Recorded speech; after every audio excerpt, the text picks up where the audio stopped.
Hi everyone, welcome back. Hopefully you guys took a good break. Just a quick one. I'm going to go ahead and introduce our very first speaker to kick off our expo. Our speaker is Vincent Kim from Admission Masters. He was UCLA Political Science and UPenn Masters in Education, former UPenn Law School admissions officer, former UPenn JD MBA program coordinator, former Yale application reader, and the co-president of Admission Masters. He will be speaking about 2023 accepted students, analyzing case studies to top private universities. Vincent, take it away. All right, thank you so much for that introduction. Once again, my name is Vincent. I'm a senior counselor here at Admission Masters.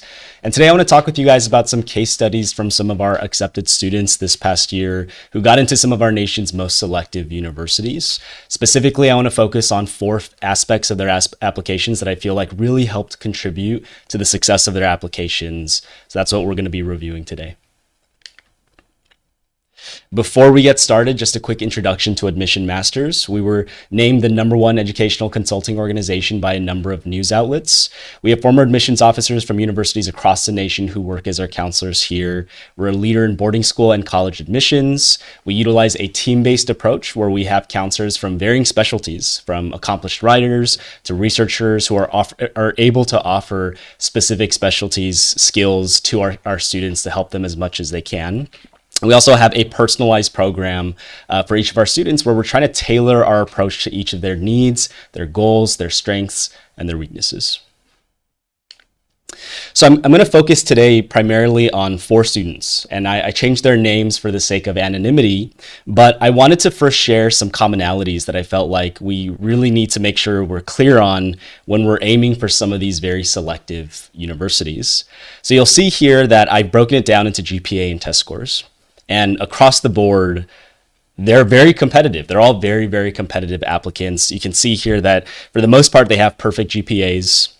For their test scores, they have, essentially a perfect ACT or near perfect ACT or SAT score, and very strong AP scores, pretty much all 5s and 4s. It's hard to get accepted into these colleges. I'm sure you guys knew that already, but I feel like there's this spectrum of understanding in terms of what our parents or students believe to be the case for how important these academics actually are. On the one end, I feel like there's parents and students who believe that academics are everything. And if you have 1B or if you don't get a perfect SAT score, there's no way that you can get accepted into these colleges. And on the other end of that spectrum are students who think that, I have a student who I have a friend who got accepted to Stanford last year and he ended up with a C in math. Or I had a student who got accepted, or I had a friend who got accepted into Harvard and he got a 1200 on his SAT score. And as with most things, I feel like the truth is somewhere in between. At the end of the day, I will say that while academics are extremely important and you want to try your best to remain as competitive as possible, it really isn't everything. And that's kind of why I want to explain these case studies with you guys here so that you understand the different aspects of your application that you need to make sure are as strong as possible, in addition to having, the strongest academics as you can possibly maintain. So this is just to preface everything to understand how competitive this actually is. But let's take a look at some of these case studies in more detail now. Actually, so I'm going to break this into 4 different aspects. We'll talk about how you can demonstrate passion for your major through your activities and even through things like your awards, competitions that you can get involved in. We'll talk about things like community impact and uniqueness, so the types of activities that you can do to try to make an impact on the people around you. We'll talk about essays and what you can be doing with your essays to stand out as much as possible. And then finally, we'll talk about recommendation letters, which hopefully students now, if you're rising seniors, you're starting to ask your teachers for recommendations as soon as possible. So the first case study I want to explain with you guys is going to be for this student, Darren. And I think he did a tremendous job of being able to demonstrate passion for his field. The major that he pursued, just for a little bit of context, he was a neuroscience and cognitive science major. He was accepted and decided to attend Harvard University. And just so that you can see this here, I pulled this literally directly from his common application. On the common application, which if you're not familiar is what you use to apply for the vast majority of colleges, you'll be given a space to put up to 10 of your best activities in order of most impressive or most important to the least important 1 to 10. In your activities, one of the primary goals that I feel like our students, or if you're working on your college application soon, one of the things that you should be prioritizing is figuring out how you can demonstrate interest in your major by getting involved and immersing yourself in experiences that are related to those fields. So if you're looking at this student here in particular, it starts off with his number one activity where he was the co-president of OC Science. You can see some numbers here, like he volunteered for over 700 hours, led 160 plus volunteers, helped 2,500 plus students in STEM, but even more than that, he helped to partner with local schools and national organizations. He co-authored a science activity book that he helped to publish through Amazon. Just immediately from the very beginning, you're seeing that this is a student who is very passionate about the STEM fields. In addition to that, he has actual research experience, which I feel like as high school students, many students do not have. And so immediately from having research experience, it can be very valuable. You'll notice here that the student attended the Rockefeller Summer Science Research Program, an extremely competitive research program which has about a 4% acceptance rate. He also interned at the UCI Lee Lab, where he did additional research within the field of biology. And all of this is to say, this is the type of student, just by looking at these activities, that he's the one who is going to reach out and ask or seek out these opportunities and try to take advantage of them so that he can learn more about the field that he believes he wants to pursue. On top of that, he was also involved in the Student Research Society as the president and the founder. And to me, I think this is great because not only does it demonstrate that he's very passionate about research, but he was also using this activity to bridge this accessibility gap between students who are looking for research mentors and professors who are also seeking out high school interns. I feel like a lot of high school students find it difficult to find these opportunities, so he played this middleman to help make this happen for other students. I think that did, again, a great job of demonstrating that, again, he was not just passionate about STEM, but he was also trying to figure out how he can share that passion with his peers at his school. Finally, he was the captain of his Portola High School Science Olympiad team. In addition to that, you'll see here some awards at the bottom. Not only was he very involved in these activities, he was very successful in these activities. He won 31 medals in Science Olympiad. He earned third place for the research article that he wrote for the Columbia Junior the Columbia Junior Science Journal Research Symposium for the work that he did at Rockefeller. He was a finalist for the Atlas Fellowship, and he was a semifinalist for USABO, the USA Biology Olympiad. All of these things, I think, do a great job of, yes, establishing that he is someone who works very hard and is someone who is willing to, put himself out there. But more than anything, the thing that I'm trying to stress to you guys here is that if you're planning on pursuing a major, which is typically a good idea, you need to be able to get involved in experiences that prove that you are actively seeking opportunities and that you're actually passionate about what you want to do. The second case study I want to explain to you guys will be the student Kelly. And I want to focus your attention on her community impact and the uniqueness of her activities specifically. So again, for a little bit of context, she was a product and industrial design major. Her minor, or second choice major rather, was gender and women's studies and sociology. She was accepted and attended Brown RISD's dual degree program. And there were a few things that stood out to me when I was working with her on building her applications. Obviously, she was someone who was extremely talented in art. We knew that from the very beginning. But what we wanted to figure out was how she could utilize her skills and her talents to make a meaningful impact on the community around her. So for her art portfolio specifically, instead of just highlighting her strengths, one of the things that she worked on was trying to design products that were specifically aimed at helping women. And I think this was a key aspect of why she might have been accepted to the dual degree program at Brown RISD, because she wasn't just someone with this crazy talent, but she demonstrated this inclination to use it. And that's something that every college is actively seeking within their students. She was also the founder and president of the Heart Club. You can see some of the things that she did here, leading and mediating discussions on relationship abuse, coordinating volunteer opportunities, donation drives, and once again, finding opportunities for her to utilize her passion for art in an effort to make an impact on her community and to help women. She was the design director for Women World, where she helped to provide resources and feminine products for women in need. And then finally, she also sought out an opportunity to work at Laura's House, which is a battered women's shelter, where she maintained customer donor volunteer relationships. She's talked with customers about Laura's House and its mission.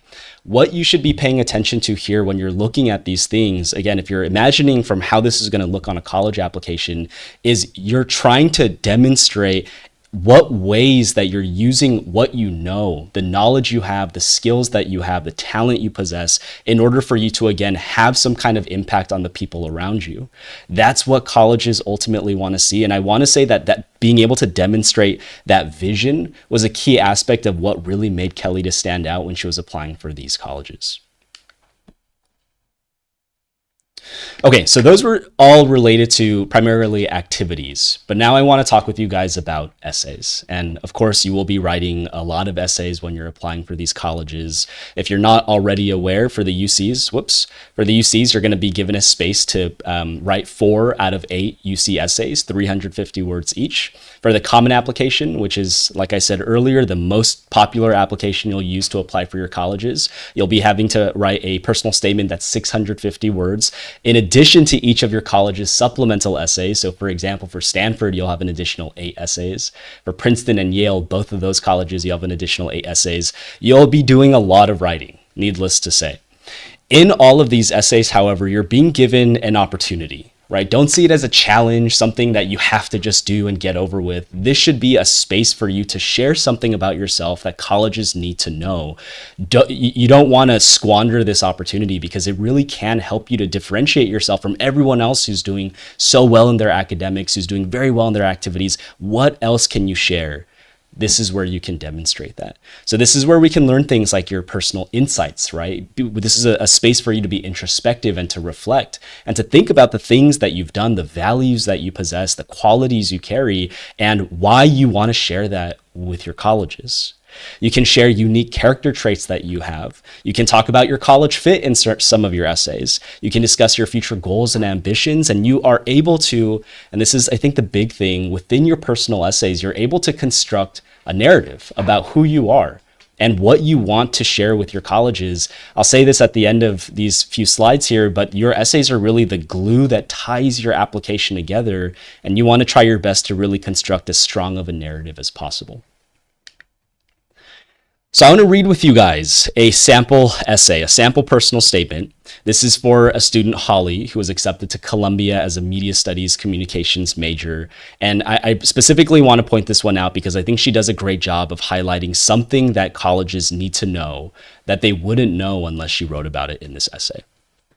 So let's go ahead and take a look at this. With just the pull of my classmate's 2 fingers across the ends of his round eyes, I came face to face with a new lifelong enemy. As a sole Korean American in my first grade class, previously untarnished by the knowledge of bigotry and discrimination, I didn't know what brought my classmate to commit such an act. What I did know was that it hurt, a twinge in my chest that I couldn't take my mind off of. This debilitating uneasiness drove me to tell my teacher of the whole affair, but she simply responded with, "Boys will be boys." Dissatisfied, I told my dad at the dinner table, to which he curtly replied, "Don't think too much of it." The twinge in my chest suddenly grew to anger. Anger at the boy for introducing racism into my life, and anger at myself for not speaking out against him. Growing up in a Korean community and attending Catholic schools my entire life, I was raised to not have a voice, to conform, to be silent. There were unspoken rules everywhere. And you weren't allowed to speak up against them. I learned these rules since birth. As Korean immigrants, my parents raised me with the values of orthodoxy and obedience from their home country. But even as a young child, I was the loudest person in the room and freely gave my opinions on every topic imaginable. As I grew older, I not only learned that this one encounter with my fellow classmate was a small part of a larger, more outrageous problem in the world, but I also discovered individuals who devoted their lives to fight against it. By observing the works of Ida B. Wells and W.E.B. Du Bois, and exploring the impact of the Freedom Riders, Little Rock Nine, and the Greensboro Four on Civil Rights, I delved into the brilliant perspectives of individuals who spoke out against the system of oppression and forced conformity. Reading, watching, and learning about their fight for freedom left me, a young child who questioned her own forced silence, awestruck. I felt energized to follow in their lead and utilize my own voice to lift my people. Today, I refuse to be silent. In contrast to the environment of compliance in which I was raised, my conscience and self break free from those restraints. I've come to realize that my greatest asset is my voice, and I'm unafraid to use it to stand up against racism and injustice. My activism encourages me to subsist on uplifting those who are muted by oppression and don't have a voice. It's what inspired me to aid the Keep Koreatown protest, in which I fought to protect the thriving Korean American community in LA. It's what motivated me to organize seminars to spread awareness about Korean comfort women who were forced into sexual slavery by Imperial Japanese soldiers. And it was the driving force behind why I worked with LAUSD and LA City Council officials to remove a mural of the Rising Sun flag, a symbol of unjust violence towards Koreans during World War II in the heart of Koreatown. Even my art shares the exact loudness of activism I have with words. Each piece I make, no matter how it may look to the naked eye, is inspired by my passion for social justice. Although my first grade self felt ire towards my classmates' insult, I now see the encounter in a new light, as I know that it galvanized me to strengthen my own voice. What once manifested in anger became empowerment, and in the face of injustice, I will not cower behind rage, but will rather be motivated to use my voice to tackle the issues I'm confronted with. In the years to come, I will surely face obstacles that attempt to suppress my voice. However, I am certain that against injustice, I will always be loud. I love this personal statement. I love it for a few reasons. I think there's some things that the student does very well within this essay. Obviously, it's very well written. But I think beyond that, the student does a great job of telling us some challenges that she experienced early in her life. For her, growing up in this religious community, in a very conservative household where women were raised to really not be able to speak, to not have a voice, and instead being able to demonstrate how she took the bull by its horn, so to speak, and was able to find ways to use her voice in a way that was very meaningful to her. In addition to that, like I said earlier before I read the essay, this personal statement is an opportunity for you to share something about yourself that colleges will never know. I think a big mistake that students make when they're writing their essays, especially when like helicopter parents are hovering over them and making them like talk about the gold medal they won in this swim meet or talk about the national debate championship they won. They want them to stress things that are already in their applications, in the activity section, for example. This is an opportunity for you to share something again that we don't otherwise know.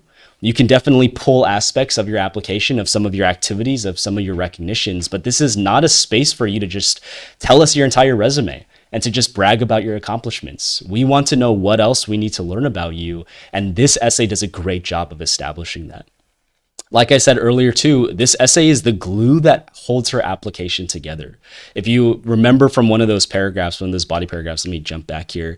This paragraph here where she talks about getting involved in the Keep Koreatown protest or helping organize seminars for Korean comfort women, or even for the art that she's done, all of these things without this essay would maybe just seem like one-off events. But through this essay, she ties it all together as a way for her to explain how she gets involved and why she wants to use her voice, how she's going to be how she's going to be working to utilize her voice moving forward as well. So this essay, again, does a great job of gluing those components together and teaching us something about her that, again, we must understand. So tell us something we'll only know by reading your essay. When you're brainstorming now, even if you're not a rising senior, this is a time for you, whether you're a freshman, sophomore, or a junior, to reflect on your experiences. Right? We want students who are introspective. We want students who really actively thought about the things that they've gone through, and then through their experiences, highlighting values, qualities, perspectives, viewpoints that we must know. And through that, demonstrating your own story, your uniqueness, and your authenticity. So this is the space for you to be able to do that. Okay, the final thing that I want to talk about with you guys today are going to be recommendation letters. And I'm going to be quite honest, when I was reading applications for schools like Yale, for instance, when I saw an Asian student, it was a dime a dozen to have a student who had really strong grades, who had amazing test scores, but I would then get to their recommendation letters and I would read things like, this student is really bright, but kind of shy. Or this student is someone who will excel in their academics, but didn't participate as much as I'd like him to. It's such a wasted opportunity. And if you're aiming for these very selective colleges, you have no choice but to have every facet of your application be as exceptional as possible. And again, for a lot of Asian students who tend to be a little bit quieter, a little bit more book smart, but maybe not as out there, these recommendation letters really can hurt them and can serve as red flags for their applications. So just so we're clear, for private schools, for most colleges, you will be asked to submit up to 1 to 2 academic recommendation letters. For some schools like Brown University, you're given a space to put up to 4 academic recommendation letters. That would be 2 required ones and additional 2 optional recommendations. You're also going to be asked to submit something called the counselor's secondary school report, which is their recommendation letter on your behalf as well. So if you're, whatever grade you're in right now, you should be asking yourself, if I needed recommendation letters today, do I know who I would ask? And will they write not just good recommendation letters for me, but exceptional recommendation letters for me? If your answer to either of those questions is no, that's a problem. And this is something that you should be working on as soon as possible. From the very beginning of your school year, you should be working to build on your relationships. Just so that you're aware, for the UCs, you don't need any recommendation letters, but some schools like Berkeley, for example, could ask you for a recommendation after your application submitted if they feel like they need more information from you too. So what I want to do here is I want to show you what an exceptional recommendation letter actually looks like. Right?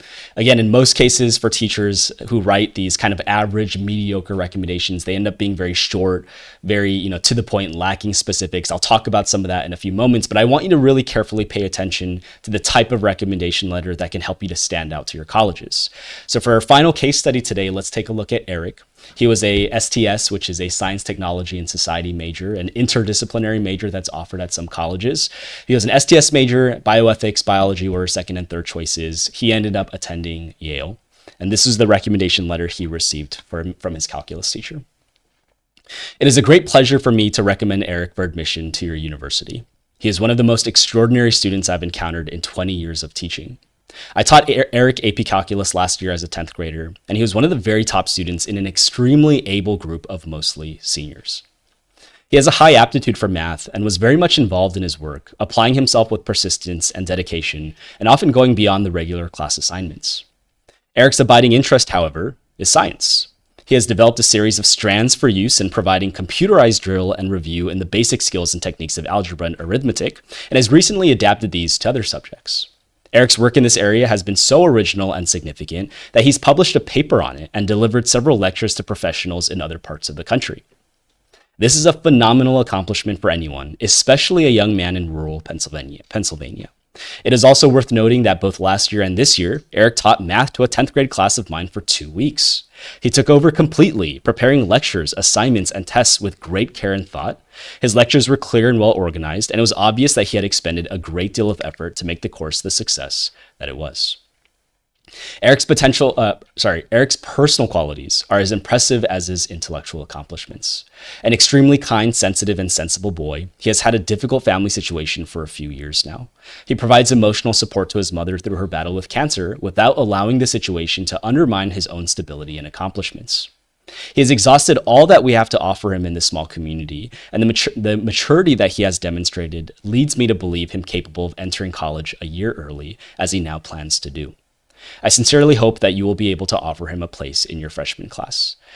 There's a few things about this recommendation letter that I feel like this really stands out in comparison to, again, what I feel like are most average or mediocre recommendations. Most of the time, when I'm reading a recommendation letter from a student, again, an Asian student typically who is very smart but just doesn't have, a great relationship with their teachers, it ends up sounding like a very generic template response. And what do I mean by that? It means you could have removed the name and put in any name into that recommendation letter, and it would have still worked.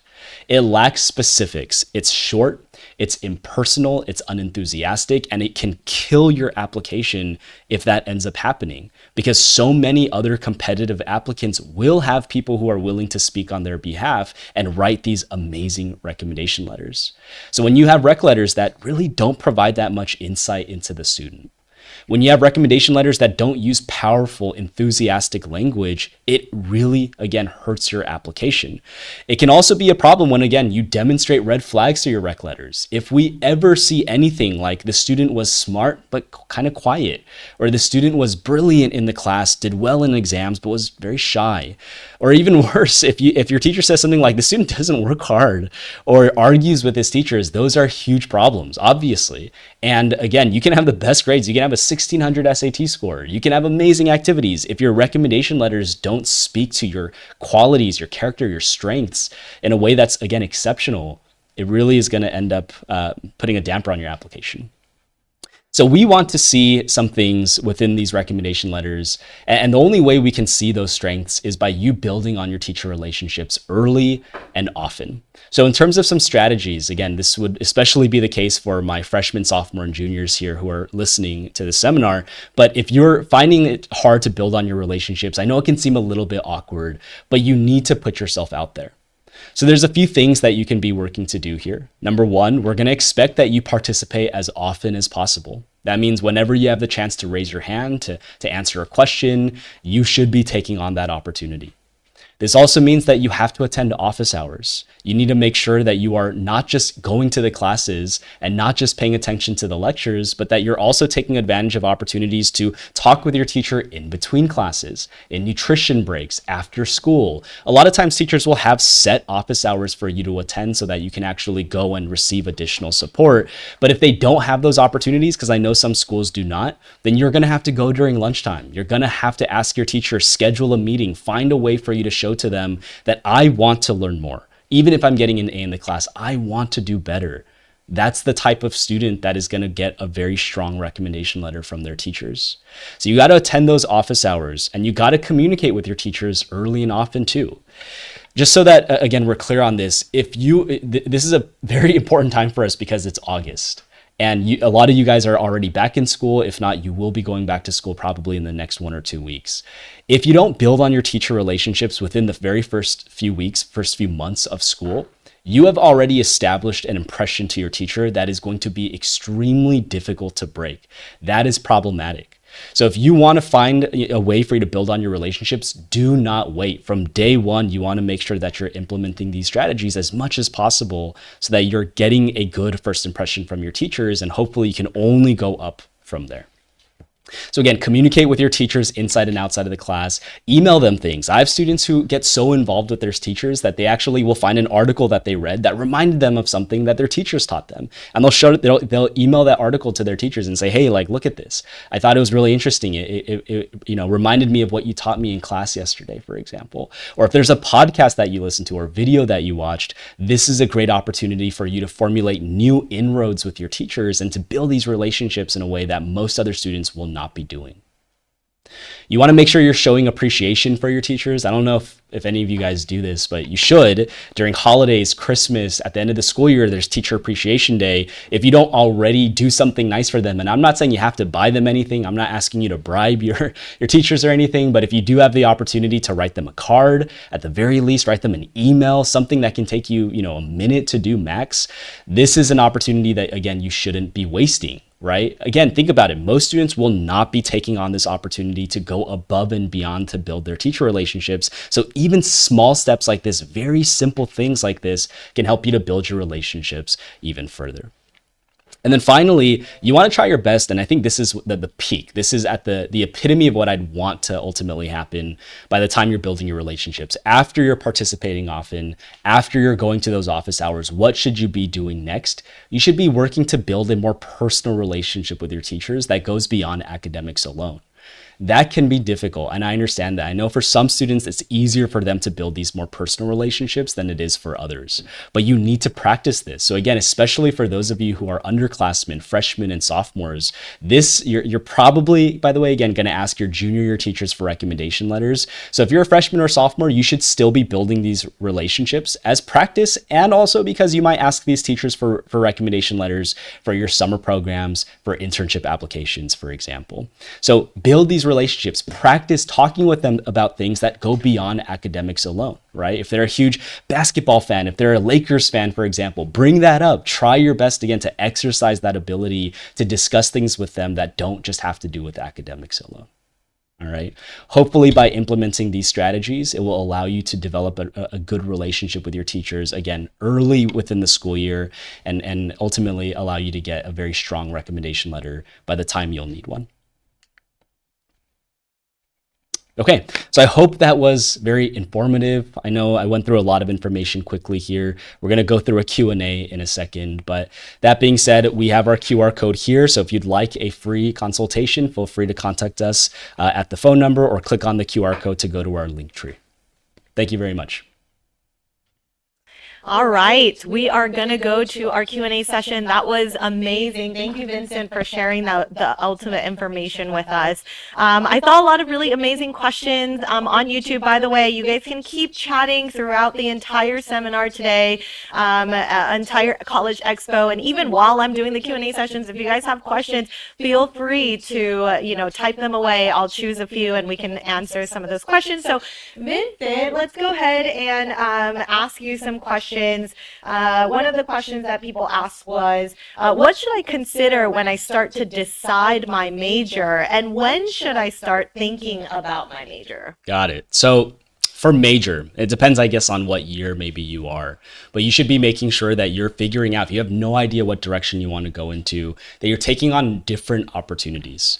As freshmen or sophomores, my biggest piece of advice is that you're never really going to know what you like or what you enjoy unless you try different things. That means going out and experimenting. That means getting involved in different clubs, in different organizations. If you feel like you have a skill or something that you're great at, maybe you love filmmaking, for example, video production, that means finding opportunities like internships or research for you to get involved in so that you can learn more about the process and see again if this is a passion that you'd want to learn more about. Thank you so much. That's really, really helpful. Okay, what kind of activities do colleges, reputable universities consider to be the most challenging? The most challenging activities. I feel like if you're getting involved at the highest level in anything, challenging, is kind of subjective, but we want to see the success that you've had in it. And we know that at the highest levels is where typically you're going to have the greatest challenges. So that means if you're going to like an FBLA state competition, if you're going to a national debate tournament, if you're getting involved in the highest levels of sports, for example, it's really, I think, in you succeeding at the highest level, or at least competing at the highest level, that we can see what is more challenging. I think it's a little bit tough to say, like, one aspect, maybe going to a national debate tournament is more challenging than going to, doing the USABO exam, for example. So it's a little bit tough to say and to compare those things. But I would say, again, if you're competing at the highest level, you're probably doing a great job of highlighting the fact that you're taking on these challenges and competing at the highest level. I love that. We're getting so many questions that are coming in, so let's ask a few more. How much weight do colleges put on accolades like volunteer awards? It matters a lot. For the common application, you're going to be given a space to put up to 5 academic awards and honors. And hopefully you can at least fill up those spaces. But you also have to consider the fact that when you're applying for these colleges, you're going to be given a space for you to put in not just the awards, but also the level of the award. So if it's an international award or a national award, again, it's at the highest level, it will look more impressive. Underneath that would be state or regional awards. At the very bottom will be school level awards, like honor roll, for example. So these awards matter, and the greater the award, the higher the level of the award, the better it's going to look for your college applications. Once you're aiming for these extremely selective colleges, you're inevitably going to be competing against students who will have had hooks and who will have had this high level of success in something. Right? So yes, it will matter a lot for these colleges. Thank you. Like I said, so many questions, amazing questions coming up. Can running a nonprofit help me with my chances of getting into an Ivy League? Nonprofits, I'm not going to say you can't do it. And I'm sure if you have a nonprofit that is, serving a community that maybe is being underserved, or if you're making an impact in your community in a way that, again, most people would not, yeah, nonprofit could be very valuable. Just creating a nonprofit is not necessarily going to be doing you many favors, right? Especially now that a lot of students know, it's been over a decade now where students have started creating nonprofits. I'm not going to say it's overdone, but it's being done more often. So just the plain, ability for you to create an organization, that's great. It's a good start. But what you accomplish through it honestly matters a lot more than just creating the organization to begin with. Awesome. We still have time, guys, so we're going to keep asking questions. Should a student get recommendations from both STEM and humanities-focused teachers? My number one piece of advice, and this will depend on the college. Some schools, like, for example, MIT, Caltech, and Harvey Mudd, will require you to have one STEM recommendation letter and one humanities or social science recommendation letter. In most cases, they don't have strict requirements like that. And while it can be nice for you to have recommendations from teachers of varying fields, it can kind of provide new insight into you as a student. It's not necessary. And honestly, again, my number one advice would be ask the teachers that you have the best relationships with and who you are confident will write you the strongest recommendation letters. So if that means it's a math and a science teacher, or if that means it's an English and a history teacher, honestly, I'm fine with it if you are confident that those are the two people who will write you the best recommendations. So clear. Okay. What should I do with an accolade that is very prestigious, but doesn't necessarily have to do with my major direction or what I'm trying to study in college and into their narrative or field of study? Got it. What should you do with it? I mean, if it's a very prestigious award, put it in. It's not like everything that you do has to be related to your field of study. You definitely want a few key components of your application, your activities, your awards to tie into the major you want to pursue. But if you did something, let's say you're a biology major, but you have this amazing, I don't know, like a journalism, award. Maybe you won something for an essay competition. Put it in. That's fine. That's great, right? If anything, that will only demonstrate more color to your application. And that's something that as college admissions officers, we're looking for as well. I love this question because I think that there's a lot of people out there that are really concerned about affirmative action. And there's a question about affirmative action. So with affirmative action, is it good for us to describe our race and other information in an essay or personal insight question? Is it good for you to talk about your race? I guess it depends on what your race is. I want to say if you're, again, I'm assuming mostly Asian, I would find it strange for you to just talk about your race to begin with, right? Unless for some reason you needed to explain how that context of you being raised Korean, for instance, really influenced your story. But there's no need for you to just outwardly say, oh, by the way, I'm Korean, right? Or something along those lines. But what we're finding is that a lot of colleges, including Harvard and Brown, for example, are implementing changes to the essays that they've added to their applications this year to try and learn more about diversity without actively having to ask students about their race. That diversity, by the way, can go beyond your race. So you can, again, if you have something very important you want to share about your Korean American identity and you think that's a key component of your story that you want to tell, then I encourage you to tell it, but there can be more than just your race that you can talk about to try to demonstrate what makes you a diverse candidate for these colleges, right? Perhaps that's your religion. Perhaps that's your socioeconomic background. Perhaps that's even a perspective that you bring in based on an activity that you've had. Diversity spans so many different definitions, so I'd encourage everyone to think beyond just their race alone. Yeah, and by the way, in the new applications for the Common App, now that that's out for our seniors, there's more essay questions now that are asking for that diversity piece. So it's actually good to kind of pinpoint some of those things that make you unique and colorful. So thank you so much, Vincent. That's really helpful.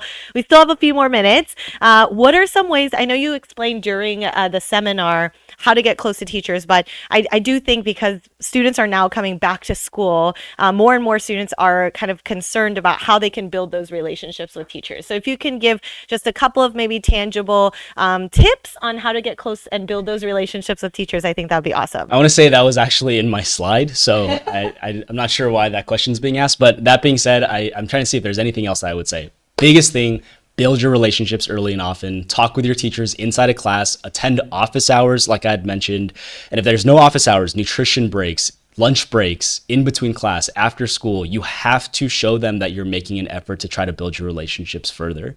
This also means that, again, demonstrating appreciation, taking advantage of holidays, teacher appreciation week. You want to do your best to at least write them a nice personal card that shows them that you're very grateful for the work that they've put in for you throughout that year. Those are a few things. Ultimately, hopefully you can build a nice personal relationship with your teachers and go beyond just academics alone. But I mean, really the only thing that you can do, there's no shortcuts. You have to talk with your teachers often. You have to participate. You have to go to those office hours. At least that would be, to me, the bread and butter for how you can build a relationship with your teachers, and then you can move from there. Awesome. There's, we might have time for one or two more, but let's see. So there's some questions about hours for volunteer service. What is a good amount of clubs to join? How many hours of service do you recommend? Someone asked specifically for UC. Someone asked just in general. What would you recommend? Amount of clubs and hours of service generally? I feel like this question is a popular one and is almost a backwards way of thinking. I think when we think about it in numbers like this, it defeats the purpose of what colleges are actually trying to learn about through your activities. So if I wanted to answer your question just like quickly and to make sure that I am getting to your question, I will say that there are some awards that you can earn. For example, the Congressional Award, or if you want the gold medal, you need to have 250 hours of volunteering. So hitting that number would be very nice. For the President's Volunteer Service Award, for the gold award, you need 100 hours. Again, hitting that number would be nice. In terms of activities, you're going to be given a space to put up to 10 activities on your college applications. For the Common App, for the UCs, you'll be given a space to put up to 20 activities and awards. So let's say having around maybe at least 10, including summer programs and internships, plus clubs, all of that would be great. Once again, I'd encourage you to not just think about it in those terms, right? Colleges really don't care as much about quantity and how much you're getting involved in as much as they care about quality and the work that you're putting in. What kind of service are you doing? If you're doing 250 hours of, going to a homeless shelter and serving them food, that's great. I'm not even gonna, I'm not gonna disparage that, but at the same time, that's something a lot of people will be doing. If you're doing 250 hours of volunteering, tutoring, that's something that a lot of students will be doing. That the efforts that you're making, the type of volunteering, honestly, I as an admissions officer would care way more about that than I would care about just the hours or the number of activities alone. Awesome. I think that was it. I know you guys have some really great questions, so we'll go ahead and continue to answer them through the chats and also through our other Q&A sessions. So don't worry, your questions will get answered. We want to go right into the lottery. Woo! Our first lottery, guys.